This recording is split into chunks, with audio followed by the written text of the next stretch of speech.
Hello guys, I am Prathamesh and welcome to Easy Code's new series of Placement 100। अगर आपको लगता है कि सेकंड और थर्ड ईयर के हिसाब से ऐसे ही कुछ यूजफुल क्वेश्चंस जो specially placement point of view से बहुत इंपॉर्टेंट है उन पर हम वीडियो बनाएं तो जरूर हमें लाइक बटन दबाकर प्रमोट कीजिएगा। तो देखते हैं इस सवाल में क्या दे रखा है। ये 121st क्वेश्चन है ऑफ लीड कोड। इसका नाम है best time to buy and sell stock.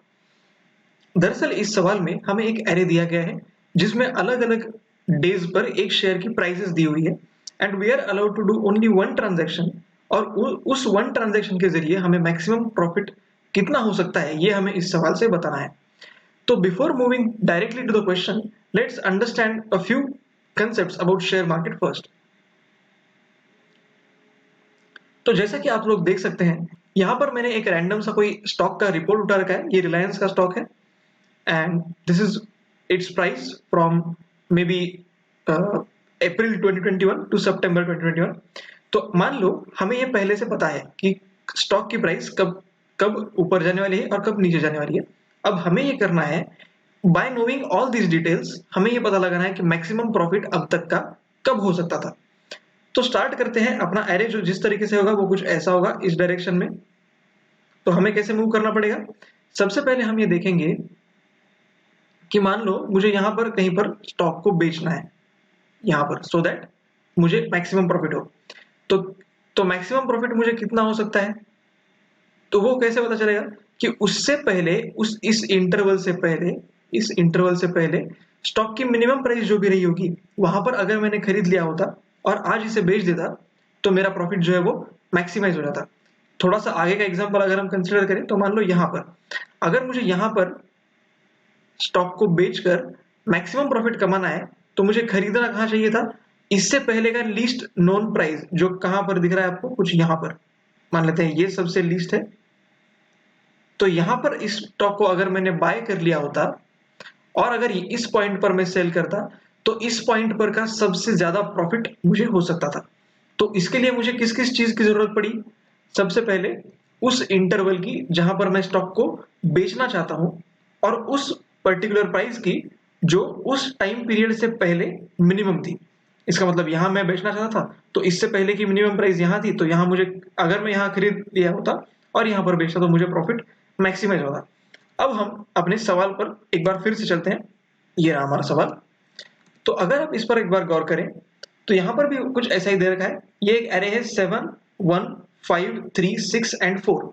तो आप खुद सोचिए कि 7 ये जो फर्स्ट पोजीशन यहां पर अगर मुझे सेल करना है और बाय करना है तो मुझे मैक्सिमम प्रॉफिट कितना हो सकता है, 0।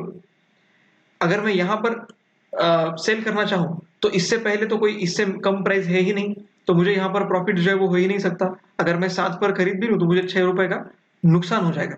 अगर आपको दिख रहा हो तो 5 के पहले का मिनिमम प्राइस क्या है, अगर मैं 7 को खरीदता तो मुझे लॉस हो जाता 5 पर बेचने पर, लेकिन अगर मैं 1 पर खरीदता तो मुझे 4 का प्रॉफिट हो जाता। तो इसका मतलब क्या है कि इस पॉइंट से पहले के एरे में जो भी मिनिमम था उस पर अगर मैं खरीद लेता और इस पॉइंट पर बेच देता तो क्या हो जाता, मुझे उस पर्टिकुलर डे का पॉसिबल मैक्सिमम प्रॉफिट मिल जाता। अब इसे जरा सा नोट करके देखते हैं। पी ऑफ आई, ये स्क्वायर ब्रैकेट है, एज्यूम कर लेना, ठीक है। अब यहां पर मैक्सिमम प्रॉफिट कब होगा, जब पी ऑफ आई से इस पी ऑफ आई से पहले जो भी मिनिमम रहा होगा उस दिन अगर मैं बाय कर लेता और पी ऑफ आई को सेल कर देता तो मेरा प्रॉफिट क्या हो जाता, उस दिन के लिए मैक्सिमम हो जाता। इसका मतलब मुझे क्या करना पड़ेगा कि पी ऑफ आई से प्रीवियस मिनिमम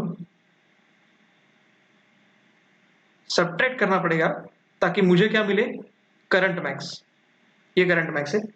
अगर मैं चाहता हूं मुझे करंट मैक्स मिले तो मुझे क्या करना पड़ेगा, उस डे की प्राइस से उस प्राइस के पहले का मिनिमम सब्ट्रैक्ट करना पड़ेगा। और अगर ये करंट मैक्स पूरे एरे में मैक्सिमम आ जाता है, ऐसे सारे कुछ करंट मैक्स होंगे। अगर पी ऑफ आई मान लो कि पी एक ऐसा कुछ एरे है जिसमें ऐसे ऐसे ऐसे ऐसे ऐसे कुछ प्राइसेस दे रखे हैं, तो यहां पर हम करंट मैक्स निकालेंगे फिर यहाँ पर निकालेंगे, फिर यहाँ पर निकालेंगे, फिर यहाँ पर निकालेंगे, फिर यहाँ पर निकालेंगे, फिर यहाँ पर निकालेंगे, और उन सारे करंट मैक्सेस का जो मैक्सिमम होगा वो क्या हो जाएगा हमारा मैक्स प्रॉफिट।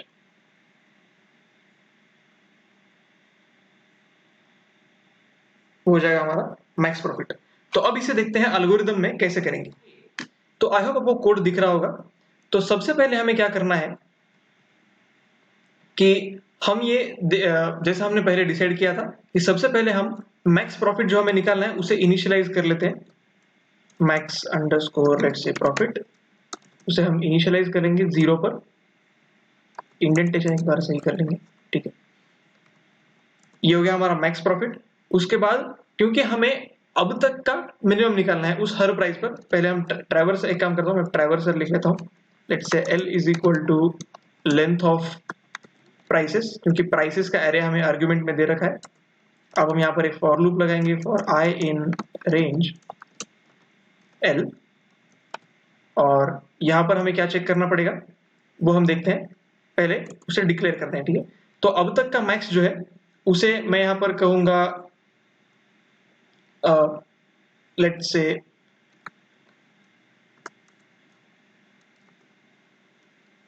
उसे हम कहेंगे कुछ भी कह सकते हैं, उसे हम कहेंगे may be least till now. अब तक का जो मिनिमम है लीस्ट टिल नाउ। ये लीस्ट टिल नाउ क्या रिप्रेजेंट कर रहा है कि उस मतलब उस पर्टिकुलर इंडेक्स से पहले का जो सबसे मिनिमम होगा। यहां पर अगर हम फिर से एक बार डायग्राम की तरफ देखें तो ये देखो, ये P ऑफ I जो है, इस P ऑफ I के पहले का जो मिनिमम है ये क्या है लिस्ट टिल नाउ, अब तक का लिस्ट। तो उसे हम कंपेयर करके लिस्ट करेंगे तो यहां पर उसे कोई बड़ी वैल्यू से इनिशियलाइज करना पड़ेगा। लेट्स से कोई भी रैंडम बड़ी वैल्यू आप ले सकते हो, या फिर इंटीजर की इन्फिनिटी भी आप कंसिडर कर सकते हो। यहां पर सिंप्लिसिटी के लिए हम बहुत ज्यादा वैल्यू से इसे इनिशियलाइज करेंगे।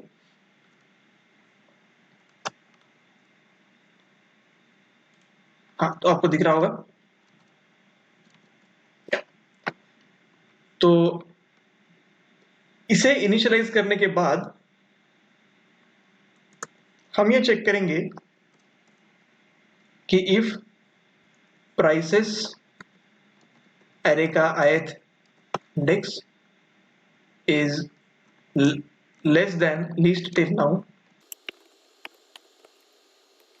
तो हमें क्या करना पड़ेगा लीस्ट टिल नाउ को अपडेट करना पड़ेगा। लीस्ट टिल नाउ को अपडेट करना पड़ेगा प्राइसेस ऑफ I से। इसका मतलब है कि अगर हमें अब तक के लिस्ट से भी छोटी कोई वैल्यू मिल गई शेयर की, जैसे यहां पर देखो लिस्ट टिल नाउ क्या हो जाएगा 7, अब 7 से भी छोटा 1 मिल गया तो लिस्ट टिल नाउ अपडेट करके 1 कर देंगे। ये फिर 5 है, क्या 5 लिस्ट टिल नाउ से छोटा है क्या? नहीं है, ये भी नहीं है, ये भी नहीं, ये भी नहीं है। तो इसका मतलब लिस्ट टिल नाउ हर बार क्या रहेगा 1। लेकिन अगर हम किसी दूसरे सेकंड एग्जांपल में देखें तो ये रहा। तो यहां पर देखो ये लिस्ट टिल नाउ पहले क्या है 7, जैसे हमने इसको कंसिडर किया तो 6 जो है वो लिस्ट टिल नाउ से भी छोटा है, तो हम लिस्ट टिल नाउ को 6 कर देंगे। फिर 4 जो है वो प्रीवियस लिस्ट टिल नाउ से भी छोटा है, तो हम लिस्ट टिल नाउ क्या कर देंगे 4। तो ऐसे हम यहाँ पर अपडेट कर रहे हैं इस कमांड के जरिए। और उसके बाद अब फिर से वापस आएंगे, इफ लूप के नीचे लिखेंगे, इंडेंटेशन का कोई गड़बड़ नहीं होनी चाहिए। और यहाँ पर अब यहाँ पर करंट प्रॉफिट देखते हैं। करंट प्रॉफिट, करंट प्रॉफिट क्या हो जाएगा, जो आज का प्राइस है प्राइसेस ऑफ I, मतलब जो पर्टिकुलर इंस्टेंस का प्राइस है उसमें से हम कम कर देंगे least till now. Least till now आपको याद होगा, हमने यहाँ पर एक बार फिर से चाहो तो आप डायग्राम देख सकते हो। मैं इसे जरा सा शिफ्ट कर देता हूँ। हाँ, आई होप दिख रहा होगा। अगर एक बार डायग्राम भी आप देख लो तो ये P ऑफ I जो आपको दिख रहा होगा, इस P ऑफ I में से हमें ये लिस्ट टिल नाउ जो था इसे अगर हम सब्ट्रैक्ट करें तो इस दिन का मैक्सिमम प्रॉफिट हमें मिल जाएगा, जिसे हम कह रहे हैं करंट मैक्स, ये वाला दिन। C max equal to P of I minus प्रीमिन। तो प्रीमिन क्या है लिस्ट टिल नाउ, उसी को हम लिस्ट टिल नाउ कह रहे हैं। हाँ, तो ये हो गया हमारा करंट प्रॉफिट। अब हम क्या चेक करेंगे कि इफ करंट प्रॉफिट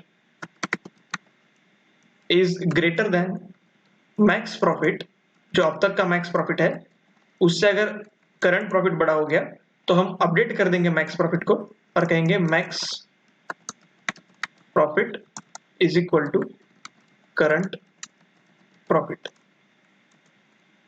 और फॉर लूप एंड होने के बाद जो हमारा मैक्स प्रॉफिट होगा उसे हम रिटर्न कर देंगे।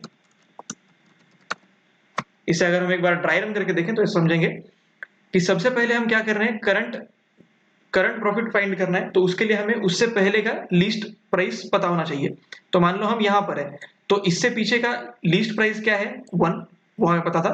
3 - 1 हमने निकाल लिया, तो 3 के लिए अगर हम 3 प्राइस होने पर बेच दें तो मैक्स प्रॉफिट कितना हो सकता है हमें 2, तो वो हमने चेक कर दिया अब तक के मैक्स प्रॉफिट से। अगर अब तक का मैक्स प्रॉफिट उससे छोटा है तो मैक्स प्रॉफिट को अपडेट कर देंगे करंट प्रॉफिट से, या फिर चलने देंगे गाड़ी, और जैसे ही हमारा लूप खत्म हो जाएगा हम उस मैक्स प्रॉफिट को रिटर्न करके देखेंगे, रिटर्न कर देंगे। अब इस कोड को एक बार रन करके देखते हैं क्या हमारी टेस्ट केस पास हो रही है। यस, इट्स गेटिंग पास्ड, और ये सॉल्यूशन जो है हमारा एक्सेप्ट हो गया।